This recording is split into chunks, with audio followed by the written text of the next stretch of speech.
Comrades, ladies and gentlemen, I ask you to join me in welcoming the leader of our struggle and a giant of modern republicanism, my friend Martin McGuinness.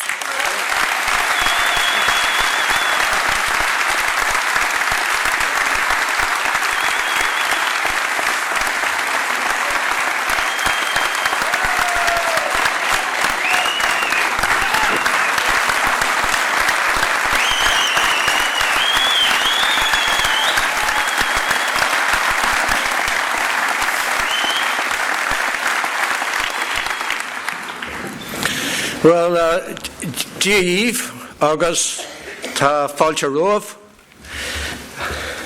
agus tá achas mór orm a bheith anseo live in you. Can I say, first of all, I'm delighted to be here with all of you and with all of my colleagues from the Assembly and candidates who will fight the election for us, and also with our MEP, Martina Anderson, and Padraig McLaughlin. As many people here know, he and I are both from Buncrana. I want to thank Deggy for his fantastic song. So it's great to be here, and I'm delighted to be here once again at the Millennium Forum for the Sinn Féin Cúige AGM. This is going to be a huge year for our party. We will mark the Centenary of the Easter Rising with events and commemorations the length and breadth of Ireland. And of course, as the only major all-Ireland political party, we will contest elections north and south, elections which have the potential to be defining points on the road towards the peaceful and democratic reunification of our country. The continuing growth of Sinn Féin in every one of Ireland's 32 counties brings the new Ireland ever closer. The vision set out a century ago by the men and women of 1916 has never been more realisable. It is their vision of a new republic founded on civil and religious liberty, social justice, equality and fairness, which still guides us as Irish Republicans today. And as we enter elections north and south, I am proud to say that Sinn Féin will have a record number of female candidates fighting those elections.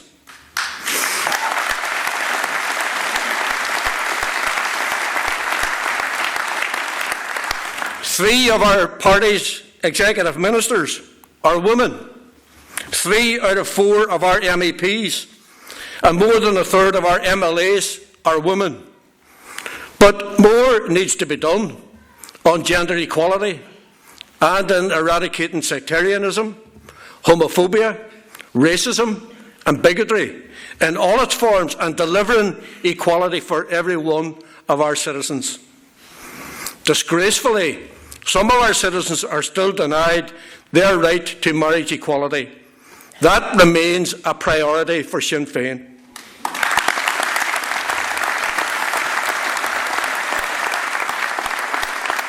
In the 26 counties, we have mapped out how a Sinn Féin-led government would set about building a new and fair society by increasing the minimum wage, abolishing water charges and property charges, building 100,000 social and affordable homes, increasing health spending, cutting politicians' pay, and securing a referendum on a united Ireland.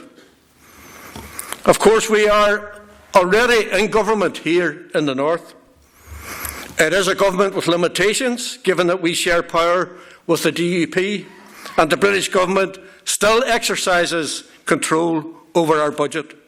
However, Sinn Féin's record in government clearly demonstrates how we have forced progressive politics onto the agenda at Stormont and defended the rights and entitlements of all citizens.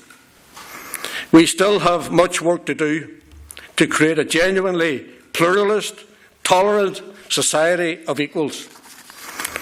But no one can deny the change that has happened and we will continue to make progress. You only have to look around this city to see how things have changed for the better. 20 years ago, this was an occupied city. Today, it is a city of peace. It's a city that's unrecognisable.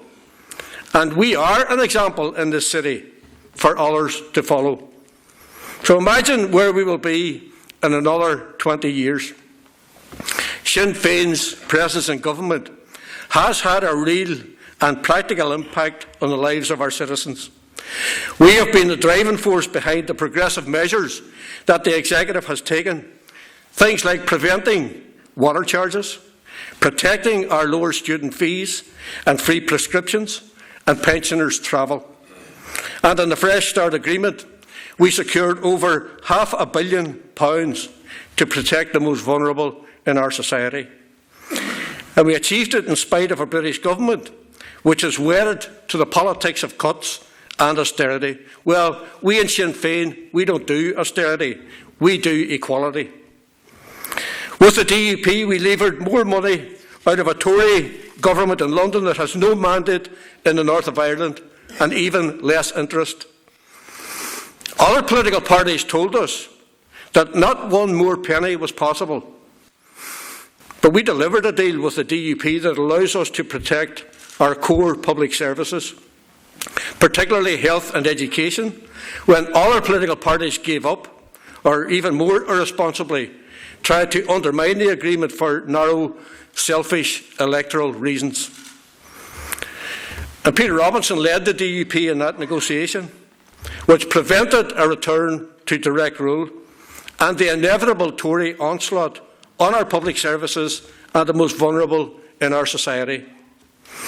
And I want to acknowledge the positive leadership Peter Robinson provided in reaching an agreement with Sinn Féin, when other parties recklessly created a false crisis and engaged in empty posturing. Sinn Féin and the DUP reached an agreement that delivers for our people, our public services, and provides unmatched social protections for low-income families. And I am confident, as Peter leaves the political stage, we can continue to deliver positive leadership despite the naysayers. I wish him and his family well for the future, and I look forward to building a strong working relationship with his successor, Arlene Foster. On a more personal note, I'm sure most of you have seen the coverage in the media regarding my own intentions for the Assembly election in May. And I would like to take this occasion to confirm that I will indeed be seeking the nomination to contest that election in the Foyle constituency.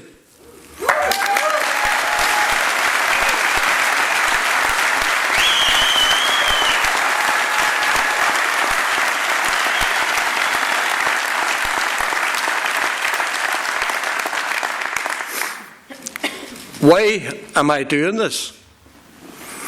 I'm doing so because I believe Sinn Féin can emerge in the future as the largest political party in the North. That and the ongoing growth of Sinn Féin in the rest of Ireland would represent dramatic change in the political landscape of this island. I believe I can help to build on the fantastic work that Maeve McLaughlin and Raymond McCartney have already been doing. Raymond and Maeve are a superb team, and I want to augment the work that they are doing as part of a stronger, increased Sinn Féin team to consolidate the delivery of key projects for the North West, including the expansion of McGee, creating employment in Derry, and delivering the upgrades of the A5 and the A6. We want to build on the massive investment which we have already delivered to this city, including the radiotherapy unit and the new wing at Altnagelvin Hospital, the Peace Bridge and Ebrington. I'm also proud to say that I was the Education Minister that built the new St Mary's and St Cecilia schools. And Michelle O'Neill, our Agriculture Minister, will be the first Minister to relocate an entire government department out of Belfast to County Derry. It's no secret that those are the issues that I've been spearheading in the executive. And good progress has been made with, for example, the A5 and A6 monies confirmed in our recent budget. Of course, there is more work to be done, and I want to see that work through. I want to see the city and region thriving and making the most of the massive potential that we have here. The best way to achieve that is a stronger Sinn Féin Assembly team in Foyle. Team Sinn Féin is better for Derry, and if I am successful in seeking the party's nomination, I firmly believe that I can help us take 3 seats in this constituency. But I also want to stress that this hasn't been an easy decision for me to take.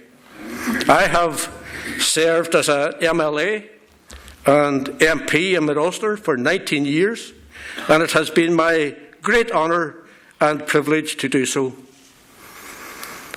I have a very deep affection for the people of South Derry and East Tyrone. Because of their support, because of their votes, I have been very privileged to have led for Sinn Féin in some of the most historic negotiations that this island has ever seen in the last 20 years. So I leave Mid-Ulster with a heavy heart, but also safe in the knowledge that Sinn Féin has never been stronger there. We now have an MP, 3 MLAs in that constituency, and 18 councillors. And I am privileged to have played a part in that growth and the benefits that such strong Sinn Féin leadership has brought to the constituency. But Derry is home, and I want to be part of similar growth here. We are already well on the way, and if selected, I greatly look forward to being a part of that. So these are exciting times for me, but more importantly, they're exciting times for Republicans everywhere. I want to pay tribute to all of the people behind me and all of you who have supported us through what has been a remarkable journey.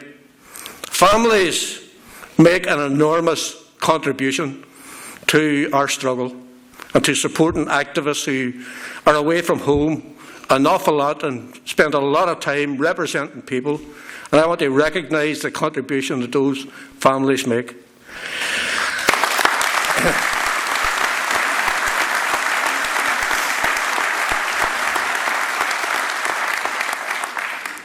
I also want to recognise the sacrifices that my own family have made over a very, very long time.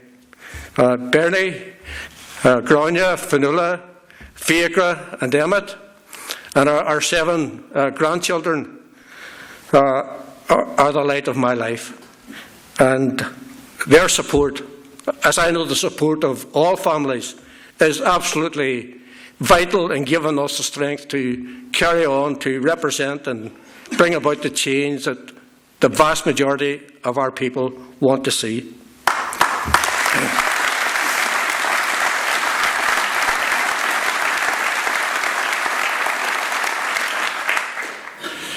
So we again can make history in the coming elections. We can take huge strides forward towards our goal of a new Ireland. How fitting that would be in the year when Irish people across the globe remember the sacrifice and heroism of people like Countess Markievicz, James Connolly, Tom Clark, Pádraig Pearse, and all the others. We are the people, the only people who can turn their vision of 1916 into a reality. So what we've got to do now is basically go out and do it. So you're in lovely Derry on the banks of the Foyle. Enjoy the rest of the day. Go to Mila Maya.